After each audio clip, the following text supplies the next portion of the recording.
The Israeli military is preparing for the next stages of the war with Hamas militant group as hostilities enter the 9th day.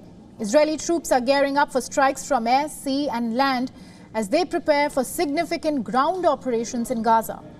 Over 1,300 people were killed in the attacks on Israel, and another 2,300 people have been killed in Israel's retaliatory attacks on Gaza. In the latest, where the southern border city of Sderot is being evacuated as the country prepares for its ground offensive into Gaza. The Israeli Defense Forces are evacuating the residents by 11 a.m. local time, and this comes on the back of massive military deployment in southern Israel. The Israeli Defense Forces have announced that they will not target the corridor being used by Gaza residents who are moving south for their safety. An IDF spokesperson said, and I quote, "IDF will refrain from targeting the designated axis between 10 a.m. and 1 p.m. The IDF has requested Gaza residents to take advantage of the short period of time to move south from the northern Gaza Strip and Gaza City south to Khan Yunis."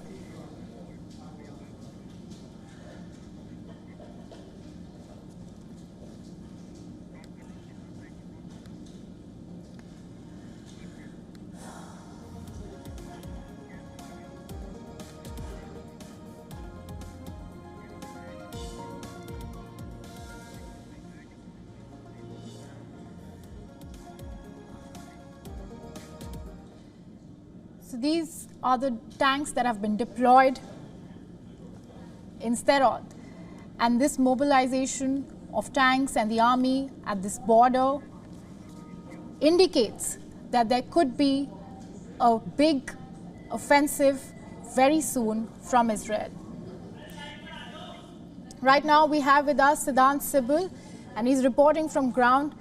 Siddhant, now there are around 7,000 houses in Sderot.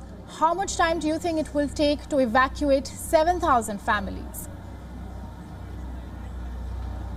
But first, let me tell you the situation on the ground. These are the tanks rolling now towards southern Israel. These are live visuals of the tanks now rolling in this part of the country. You can see the person, the soldier waving at us as well, showing us, waving at us and showing a V sign as well.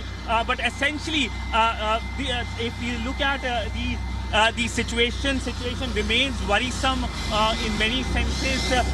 The situation remains concerning as well. Also, we know that when it comes to the Israeli offensive, Israel plans to launch an offensive in Gaza very soon in the aftermath of the terror attack which was launched by Hamas, in which 1,200 Israeli soldiers, in which 1,200 Israeli civilians died, and of course several soldiers also died. Also, the focus is on the rescue of the hostages as well. Several of these hostages are in Hamas custody, and that remains a worrisome situation for the government. The government has said that it will leave no stone unturned when it comes to release of these civilians who are in Hamas custody. Also, focus remains for the Israeli side is to make sure that there is no repetition of what happened earlier this month with the terror attack by the Hamas. Also, there is the diplomatic side as well. There have been constant conversations taking place diplomatically when it comes to resolving the issue. And just not the soldiers, now most of the tanks have now left. There are a lot of media personnel as well. You can see, if my camera person can pan out, the media personnel now essentially running on this street now. Tanks and other heavy vehicles moving towards southern part of Israel with Israeli flag as well. We are on the ground in southern Israel. This is an area which is quite close to Gaza Strip. We have left Ashkelon and we were moving towards Sderot, where of course the evacuation has started. We know that the government has made it clear that there needs to be no civilian present in that town. That town was impacted because of the Hamas Hamas terror strikes which happened last Saturday. But essentially, this is the highway that goes towards these cities, and on the entire highway there are media personnel now present. You can see, and my camera person can pan out the number of media personnel present now shooting the presence of the tanks. Now let me just go on the other side of the road and show you what's exactly happening on this side of the road, a road which goes to Sedrot, which is a town which is and which has in fact the evacuation has started. So these are the visuals from the ground of the tanks present in full force. My camera person can showcase you how these tanks have Israeli flags on them, and there is of course palpable tension as well, and the media personnel of course present in full force to capture these moments. This is truly a dire situation for Israel. In fact, one of the worst moments for Israel, given that this kind of attack is something that Israel hasn't seen since its existence, and that is why it has shocked the country in many senses. Sure, Siddhant, and the tanks moving is a big development and a strong indicator of things that of a ground offensive that we could expect. But could you also tell us if there's a possibility that this could be done for the safety of the Israeli citizens as well? Well, the government has made it clear that when it comes to safety of the Israeli nationals, that will be the top priority of the government, and the government will be focusing on making sure that there is no repetition of such an incident again. But essentially, on the ground, as we have been talking about, in fact, there are more heavy vehicles coming in. If my camera person can showcase you, these vehicles are now moving in southern Israel. So in past few hours, I would say, in fact, in past 1 hour, I can tell you that there is increased movement of the heavy artillery on this road, a road that connects the central part of Israel towards the southern part of Israel. I haven't seen such movement for a pretty long time because this road was essentially an empty road. Now you can see more vehicles coming with Israeli flag on them, and essentially since we have landed in Israel, we have seen cities becoming ghost town and most of the people leaving their houses. In fact, the international airport where we landed yesterday, we saw almost no presence of foreign nationals. Only Israelis were coming in, and only few set of foreign nationals were present, and all of them were journalists, foreign journalists who came here. Sure, and also this location, Siddhant, seems it's crucial because it's barely 12 kilometers from Gaza. Can you tell us more on this? If you can see on your screen, another tank being sent. This tank is being sent towards the southern part. More such tanks are now rolling towards southern part of Israel, and the frequency of tanks have substantially increased in past 15 minutes. I would say that I used to see such visuals almost like once in 1 hour, but this is like perhaps the second time I've seen this visual on this very road that goes towards Gaza in almost 15 to 20 minutes. But that shows the situation on the ground, that how the situation on the ground remains volatile, concerning and challenging as well for the Israeli government. And as we have been speaking to many security personnel as well, they have been telling us to stay safe because of the number of rocket attacks. We haven't seen any rocket rocket attacks so far, fortunately, but they have warned us to duck in as soon as possible, to take cover in case there is a rocket attack. And this area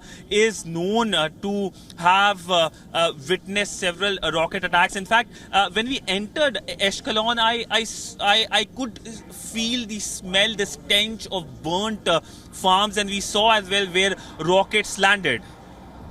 Sure, and also Siddhant, residents have also been recommended to evacuate the Metula town in the north. Now, does this indicate that Israel is preparing to fight a multi-front war?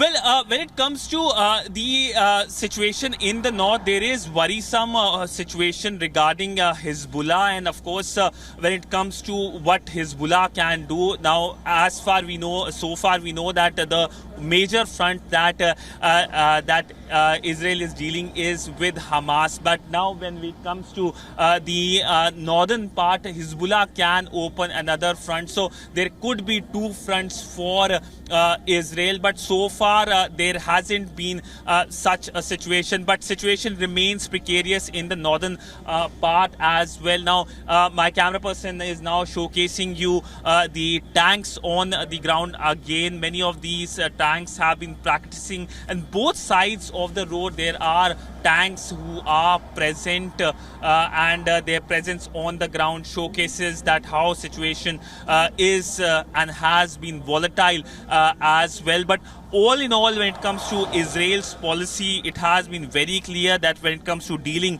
with terrorism, it will be taking a strong action on the ground. Now, the question remains when there will be an offensive by the Israeli side in Gaza, because it's given that Israel is going to surely launch an offensive, especially in the northern part of Gaza, where there is presence of Hamas, and there are also the hostages who are present.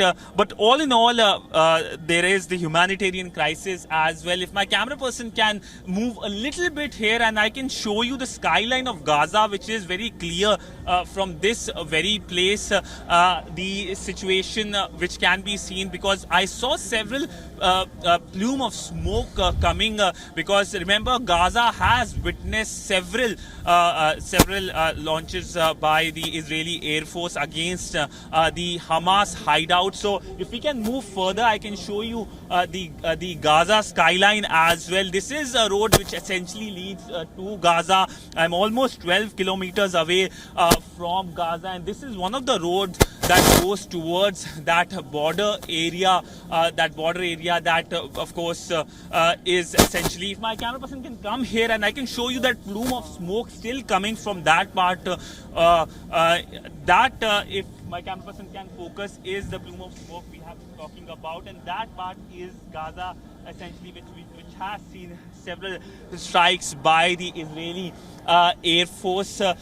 We are, of course, in a relative safe location. Now, there are more vehicles, heavy vehicles coming on the road. My camera person can showcase you with Israeli flags, the heavy vehicles. Another vehicle just moved past us and moving to another location. So that is the situation on the ground, what we have witnessed for a pretty long time. We have been on the ground since 8 a.m. local time here in Israel. It has been quite some time. It's almost 11:30 now. So situation has increased in the presence of security personnel on the ground, especially in southern part of Israel. Sure, Siddhant. And Siddhant, only a little while ago, the IDF eliminated the senior Hamas commander who was responsible for the kibbutz attack. Now, was Israel using these assassination strategies to neutralize the commanders before the final attack? Well, I would like to quote a statement by the Israeli ambassador in a press conference just after the Hamas terror attack. The Israeli ambassador to Delhi, he pointed that Israel is not going to essentially sit idle. It will be taking action just like it did after the Munich attack. Now, we saw that how Israeli athletes were killed when the Munich Olympic was happening, and then Israel took its action, assassinated the people who were behind it. And that was the message that sums up what Israel plans to do in many senses. Many of the Hamas leadership have been neutralized since the attack that took place. Now, focus from Israel's side is to make sure that there is no security concerns arising from northern part of Gaza, and that is why the offensive, it looks like, is going to happen very soon, even as Israel pounds Gaza Strip, especially in the northern part. Sure, Siddhant, you're on the ground. Firstly, please stay safe and take good care of yourself.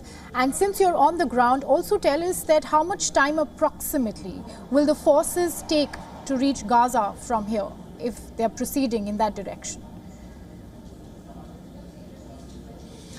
Well, essentially, there are a lot of roadblocks on the road. There are thorough checking which have been taking place. A lot of security personnel present. They are checking our passports as well. It won't take much time, almost like 15 to 20 minutes from the location where I am standing. We can easily reach Gaza. In fact, we were planning to reach Sderot very soon, but essentially we saw the movement of the tanks, and therefore we decided that we'll just stop here and have some visuals of these tanks. But even as we stop here, we have seen that how situation, it looks like, has been deteriorating, because there has been increased number of tanks which have been going to southern part of Israel, and there is tension. In fact, most of the soldiers are not keen to talk. There is another heavy vehicle coming now. I can show you, my camera person is now panning towards this vehicle, military vehicle, which is coming, and they are waving at us now. This is the situation, the new normal in Israel. The soldiers, of course, they are, of course, moving around here and there, but these soldiers are essentially moving towards Gaza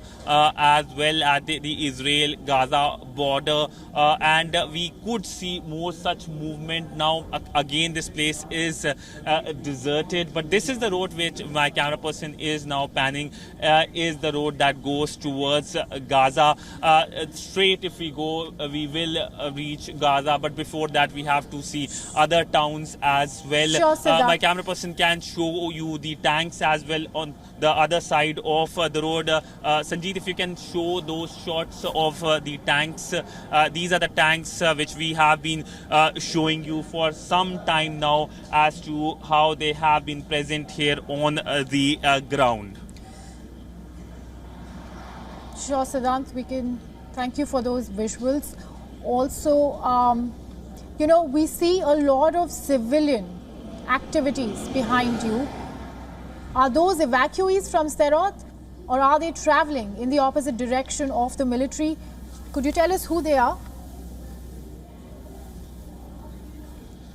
Well, these are journalists who are present. There are no civilians who are present on the ground. The only set of civilians are the journalists who are present, and these journalists who are present along with us are showcasing the situation on the ground. But no civilians, I can tell you. I have met since morning, since the time I left Tel Aviv and moved towards the southern part of Israel. Most of the civilians, in fact, have left the southern part long time ago after the Hamas terror attack took place. Many of them I met yesterday in my hotel, and many of them were in a state of panic and shock since the attack took place. They have been also holding several marches, protest marches in front of government institution, calling on the government to take a strong action against Hamas and also release their loved ones. And not only the Israeli nationals are kept hostages, but also remember there are hostages of other foreign countries who are present as well, including the American, the French, and those governments have been also also hoping that there will be an early resolution. But with each passing day, hope is reducing. It has been over 1 week since the attack took place, and the chances, of course, diminish with each passing hour. But all in all, when it comes to the focus of the government is that the lives must be saved, and there should be an early release. And we have been in Tel Aviv yesterday, and we saw that how the boards were there. There were essentially big board banners with pictures of the hostages who have been kept in Hamas custody. Many of these hostages are kids, many of them are elderlies who have been taken by the Hamas. There is no definite figure as to how many of these hostages have been taken. The number could be 150 or more than that as well. Thank you, Siddhant. You and our video journalist, Sanjeet, you guys have been reporting live from the ground. Please take care of yourself, both of you, and stay safe. And thank you for all those updates from the ground.